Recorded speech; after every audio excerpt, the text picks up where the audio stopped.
Right, well, there's a question on my lips today, and the question is this. Are Sony getting complacent?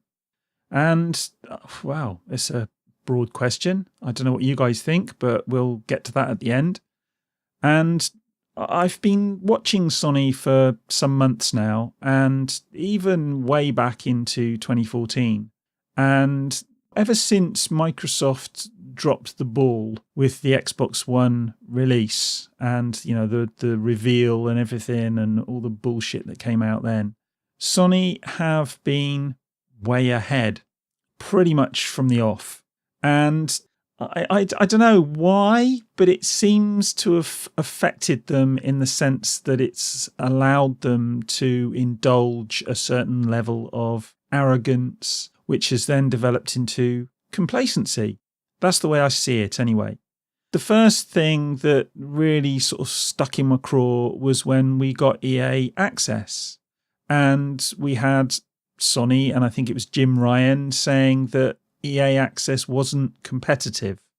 And I looked at this and I thought, hold on a minute, EA Access isn't competitive. Well, I actually signed up to EA Access, not straight away, but I gave it a little while, had a look and see what there was available, and I signed up to EA Access, and I've been a member ever since.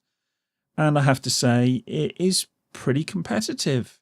And it gives you some discounts on games and stuff. And I won't go into too much detail on that because I think there's some shady stuff goes on there a little bit as well, you know, where they kind of artificially inflate the prices a little bit and then drop them again for people who are members of EA Access. And I can't prove that, obviously, but that's how it seems to me a little bit. But that aside, I think EA Access is pretty good value for money. And then we get allied to that Sony's dogged insistence on sticking with PlayStation Now and then refusing to price it competitively. And that makes me wonder if that is the reason why they refused EA Access. Not because EA Access wasn't competitive, but because, well, frankly, it was too competitive. Because right now, EA Access looks like much better value for money at £20 a year as opposed to PlayStation Now at $12.99 a month. And it doesn't look much better when compared to Xbox's Game Pass at $7.99 a month. In fact, you could have EA Access and Xbox Game Pass for £115.88 a year, and that's £39.12 a year cheaper than PlayStation Now, which works out at £155 a year. And that's before you even factor in the issues such as latency, which you get with a streaming service. I look to the future, and I've no doubt that streaming's going to play a part in the future of gaming, and probably a massive part as well. But not until the issues with latency and all those kind of things are sorted out.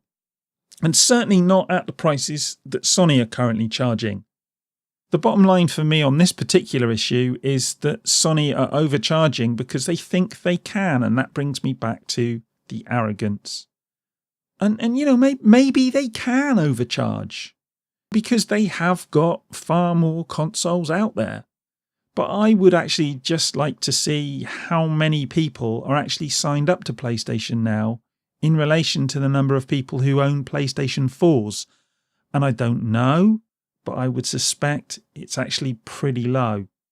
I certainly haven't signed up to it, and I've got a PlayStation 4, and I actually want to sign up to it because there's games on there that I want, but I'm not paying those bloody prices. I would guess that both EA Access and Microsoft Game Pass are faring better. Again, I'm guessing on this one, but primarily I think the reason for that is because despite what Sony say about EA Access not being competitive, both services offer a more compelling package, both in terms of usability and cost. But Sony don't stop there, do they? When asked about backwards compatibility, their answer is that people want it but don't actually use it. Now, I've actually done a video that looked into this, and it's a lot more complicated than you might think. But just in case you missed it, here's what Jim Ryan said in an interview to Time magazine. When we've dabbled with backwards compatibility, I can say it is one of those features that is much requested but not actually used much. That, and I was at a Gran Turismo event recently where they had PlayStation 1, PlayStation 2, PlayStation 3 and PlayStation 4 games. And the PS1 and the PS2 games, they looked ancient. Like, why would anybody play this? Okay. I think this is a bit of an issue in itself. You know, I've already talked about the details of backwards compatibility, but this comment I find really hard to fathom. He's basically telling gamers that we don't really know what we want, while simultaneously ridiculing his own company's pretty impressive, it has to be said, back catalogue. It comes across again as arrogant. And it seems to be an exercise in damage control as well, given that Sony have been getting flack for trying to resell their games via remasters and PlayStation Now to people who, well, they already own them, don't they? I mean, I don't. I never owned a PlayStation 3, but there's an awful lot of PlayStation fans out there, and the more hardcore ones as well, who are frankly being shafted by this approach. Microsoft resold us the original Gears of War as a remaster, but they also gave us the chance to play the game via backwards compatibility. So you didn't actually have to buy the remaster if you didn't want to. You could still play it on the Xbox One via the disc you already had. And you know what? I bought the remaster, even though I already had the original disc. And the reason I did that was because I wanted to support a developer who gave me, the gamer, the choice. And don't get me wrong here, Microsoft aren't whiter than white, certainly when it comes to fucking over their core fans. But in this instance, they got it right. And Sony should be looking at that. But they don't, do they?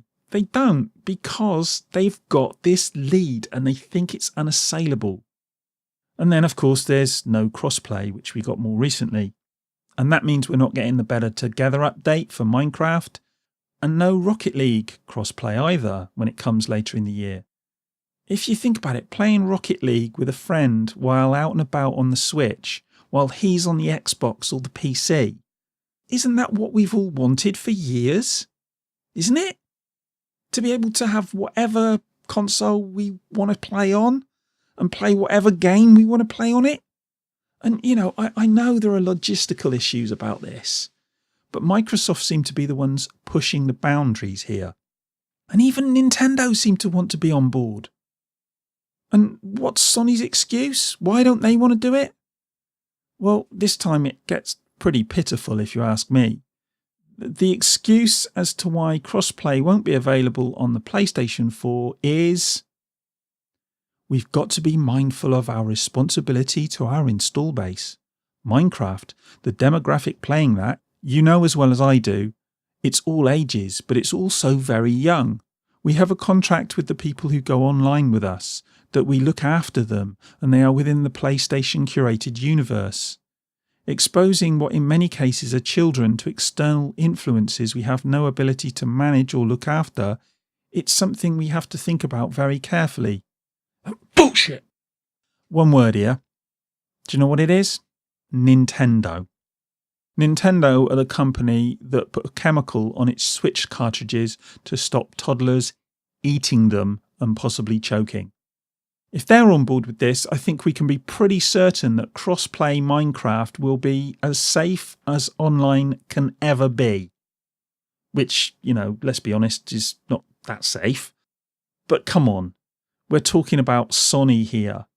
And let's not forget that this is the company that left some of its customers out to dry when their accounts were hacked. In an article in 2015, The Verge finished by saying this: the larger issue is Sony's customer service. Both users, and that's people who were involved in losing information from their accounts and being out of pocket, both users were eventually reimbursed, but the process still left them caught between standard anti-fraud practices from banks and Sony's refusal to unlock the account until the fees were settled. They need to be reasonable, said one target. If someone's account is obviously hacked and unauthorized purchases are made, refund the full amount to the customer and don't threaten them with extortion. Seems reasonable to me. In the same article, The Verge spoke of a breach in 2011 that led to 77 million accounts having information leaked. 77 million accounts. If Sony was so keen to look after its customers, maybe they should protect them a little bit better in the first instance and do something other than threaten them like criminals when they're attacked. Again, I think this shows a pattern of disregard for their customers. And while I know other companies are often no better, and, let's be honest, they're not, I think Sony are in such a strong position at the moment that they believe themselves to be, as I said before, unassailable. Either that or they're complete idiots, and I don't believe that for a minute.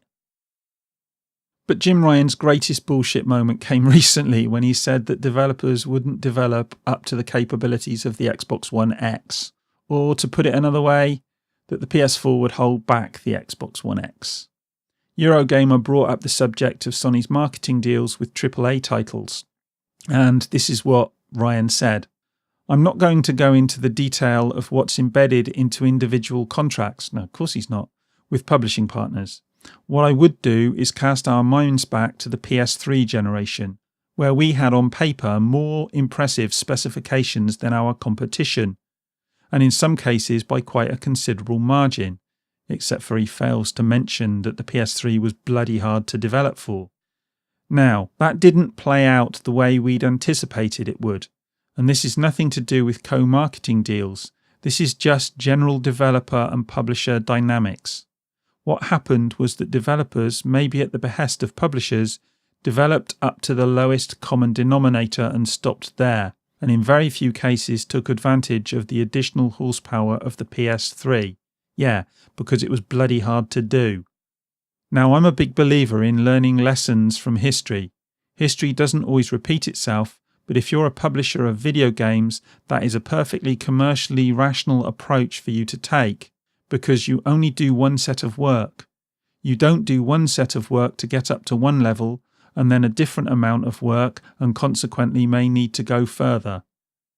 The Verge went on to say, in case you were wondering if Sony has been putting pressure on publishers to ensure that the Xbox One X versions of these games are held back to make sure that the quality is comparative, Ryan's response is a resounding no. I think you're trying to see some sort of nefarious platform holder activity where likely, none exists. The operative word here is, as I've suggested, likely.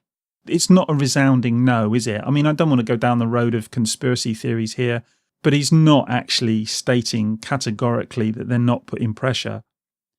But even if Sony aren't using their marketing position to put pressure on developers to develop down to the PS4 rather than up to the Xbox One X, the hubris of suggesting that developers won't bother anyway when the evidence is already to the contrary is quite frankly staggering. Ryan seems to be saying that nobody will really care about Xbox One X because PlayStation. And while that might be the case for some Sony fanboys, I doubt it's the case for the rest of us. There's an awful lot of us out here who want to get the most powerful console and get the best looking and best playing games that we can on console. And that's going to be on the One X, assuming those games are developed up to the One X. And given what we already know, it looks like it's going to be easy to do. They say about learning from history, and they really do need to learn from history. It wasn't that long ago that Microsoft sounded just like this. Remember being told that if you wanted to play offline, you could go and use the 360 by Don Matrick? Remember that? Because I certainly do. It was utterly arrogant and bloody dismissive of the very customer base that had helped them build up the Xbox brand in the first place. It was stupid, it was arrogant, it was dismissive, and it was totally beyond being acceptable. And the words that are constantly issuing from Jim Ryan's mouth these days seem oddly familiar in tone, or at least to me anyway. With Game Pass and backwards compatibility and perhaps more importantly crossplay, Microsoft look like they have a strategy in place, and that strategy could go right around Sony and leave them camped firmly in the past. you know, they still have a massive lead, and that lead I think is pretty much unassailable this generation. But Microsoft don't look to me like they're looking at this generation. They look like they're looking way beyond. And if Microsoft do leave Sony camped in the past, which is quite possible if they carry on thinking along these lines, their lead is going to slip. They can sit on their lead and gloat while their competition makes plans, but they'll only have themselves to blame in the end if they do lose their lead. It wouldn't be the first time that we've seen the mighty fall. And frankly, I don't want that to happen. I don't want Sony to get so arrogant that they actually shoot themselves in the foot. I like the competition. I think it's a good thing. And I want to see Sony firing on all cylinders. I want to see Microsoft firing on all cylinders.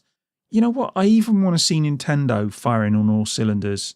And I won't hold my breath on that because they seem to fuck it up as often as they get it right. But I do want to see all these companies pushing each other, because at the end of the day, we're the ones who benefit from that and we're the ones who lose when they're not doing that. But that's what I think. I mean, you know, you guys, as usual, may have a completely different take on this, and I'm sure some of you do.